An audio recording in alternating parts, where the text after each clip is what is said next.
Varicose veins కి సరైన చికిత్స కోసం సంప్రదించండి Avis hospital. Welcome to mom's kitchen.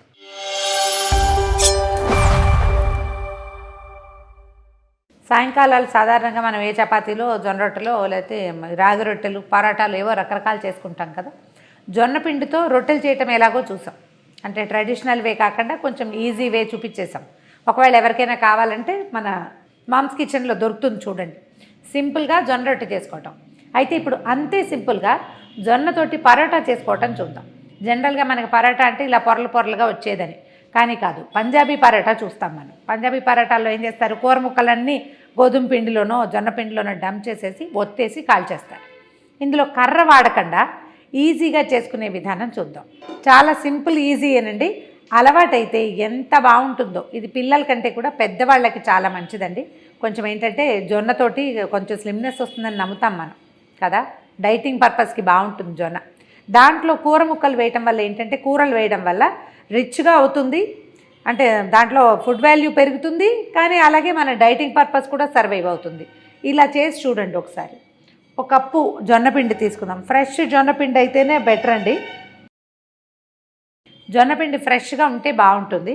ఈ ఫ్రెష్ జొన్నపిండిలో దీనికి ఏం చేయాలంటే, ఒక చిన్న హాఫ్ ఉల్లిపాయ కట్ట ముక్కలు వేసేద్దాం.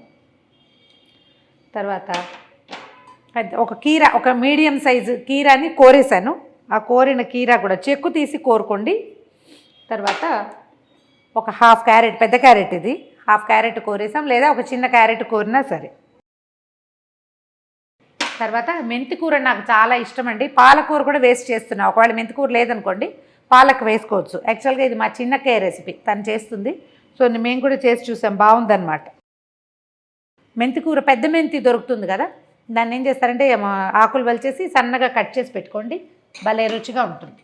తర్వాత కొంచెం ఒక 3 ఇంత మాత్రం, ఒక కప్పు అంటే ఈ కప్పు పిండికి మనకు ఒక 3 పచ్చిమిర్చి, 1 ఇంచున్నర అల్లం పడతాయి. అల్లము పచ్చిమిర్చి మనం గ్రైండ్ చేసి పెట్టుకుంటే, దంచి పెట్టుకున్నా సరే అది వేసేసుకోండి.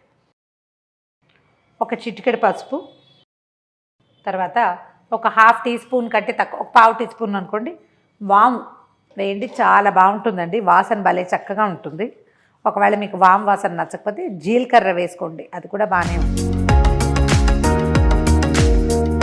నలిపితే ఇందులో ఉన్న వాసన బయటకు వస్తుందంటారు.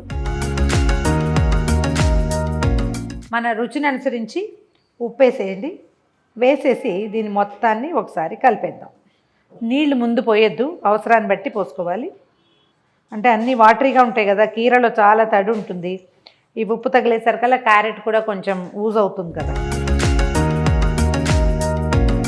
ఈ అల్లం వెల్లుల్లి కూడా వేసుకోవచ్చండి. చాయిస్ ఉంటే మనకి పచ్చిమిర్చితో పాటు వెల్లుల్లిపాయలు కూడా వేసుకోవచ్చు, మీకు నచ్చితే ఆ వాసన.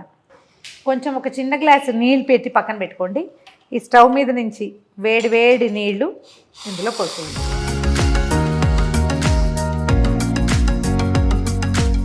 ఒకసారి వేడి నీళ్ళతోటి కలిపితే, జనరల్గా జొన్నకి ఏంటంటే హాట్ వాటర్ దానికి అవసరం అని చెప్తారు.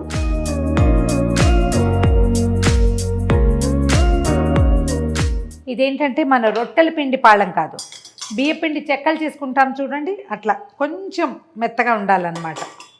మామూలుగా చపాతీలు కర్రతోటి ఒత్తేలాగా ఒత్తం, ఇది చేత్తో ఒత్తుకుంటాం మనం. కొంచెం నీళ్ళు ఎక్కువైతే ఏం కంగారేం లేదు, కాస్త పిండి వేసుకోవచ్చు. ఒకవేళ పిండి ఎక్కువగా ఉంటే మరి కాసిని నీళ్ళు పోసేయండి. దీంట్లో ఇంకా నూనె గిన్నె ఏమీ వేయమండి, ఇది ఇలా ఉంచేసుకోవటమే. చూడండి, మనకు సరిపడా పిండి తీసుకోవటము, ఒత్తేసుకోవటమే అన్నమాట. దీన్ని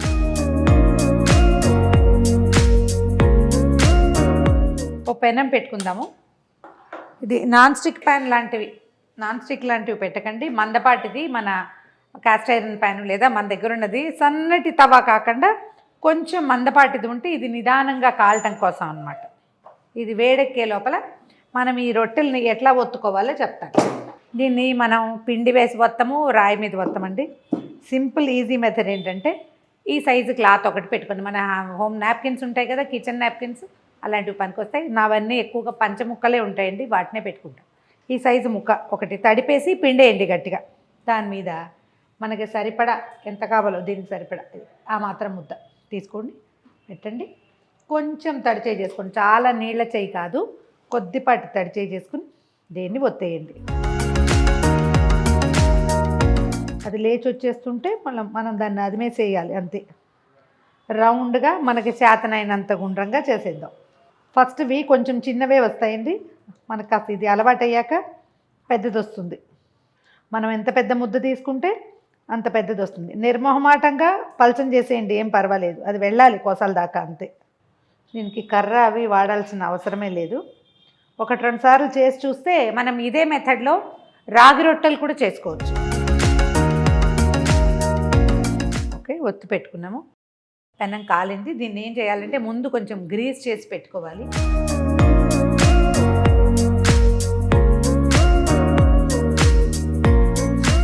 అలవాటుని బట్టి మీ దగ్గర బ్రష్ ఉంటే బ్రష్, లేదా ఏదైనా చిన్న క్లాత్ని పుల్లకు చుట్టి వాడుకుంటారా, మీ ఇష్టం. దాన్ని గ్రీస్ చేసేయండి. తర్వాత దీన్ని ఈ క్లాత్తో సహా దీని మీద వేసేయండి. క్లాత్తో సహా వేసేయండి. తర్వాత అలాగా ఈ క్లాత్ని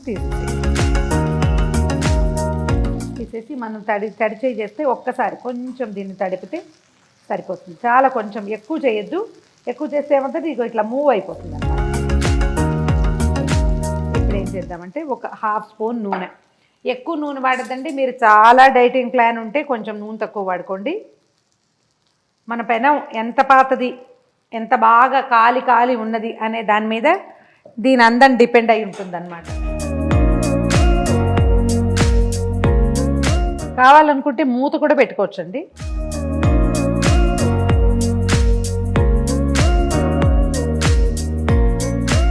రెండు వైపులా ఒక్క చుక్క నూనె వేసి కాల్చేసేయండి. కాలేక తీసుకోవటం. ఇప్పుడు చూడండి ఎంత బాగా అన్ని పక్కల కాలింది.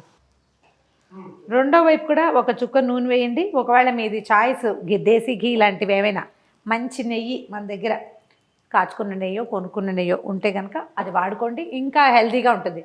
మేము ఆయిల్ వేస్తున్నాం కానీ నెయ్యి వేస్తే భలే రుచిగా కూడా ఉంటుంది. రెండో వైపు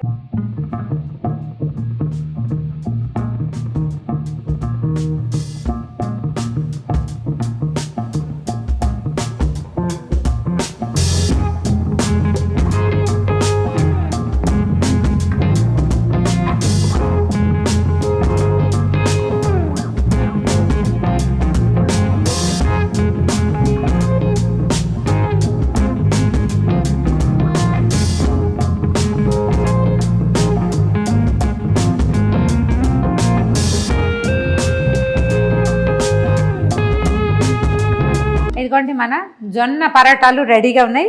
ఇలా చేసుకోవటమే. ఒకదాని తర్వాత ఒకటి కాల్ చేసుకోండి. ఒకదాని ముక్క విరిచి చూద్దాం. సింపుల్గా తునిగి వచ్చేస్తుంది. పిండికి ఏం లేదు, మనం కొంచెం ఒక 10 నిమిషాల ముందు కలిపేసుకోవటము, పొత్తేసుకోవటమే. నేను చూపించినట్టుగా సేమ్ ఇలాగే క్లాత్ తోటి, మీకు ఏ క్లాత్ అవకాశం ఉంటే దాంతో చేసుకోండి. నెయ్యి వేసుకోండి, ఎక్కువ రుచిగా ఉంటే. నెయ్యి కొంచెం తక్కువ వేసుకోండి, డైటింగ్కి కూడా పనికొస్తుంది. ఈ వీడియో కనుక మీకు నచ్చినట్లయితే లైక్ చేయండి, షేర్ చేయండి. మరిన్ని ఇంట్రెస్టింగ్ వీడియోల కోసం సుమన్ టీవీ మామ్స్ కిచెన్ని సబ్స్క్రైబ్ చేసుకోండి.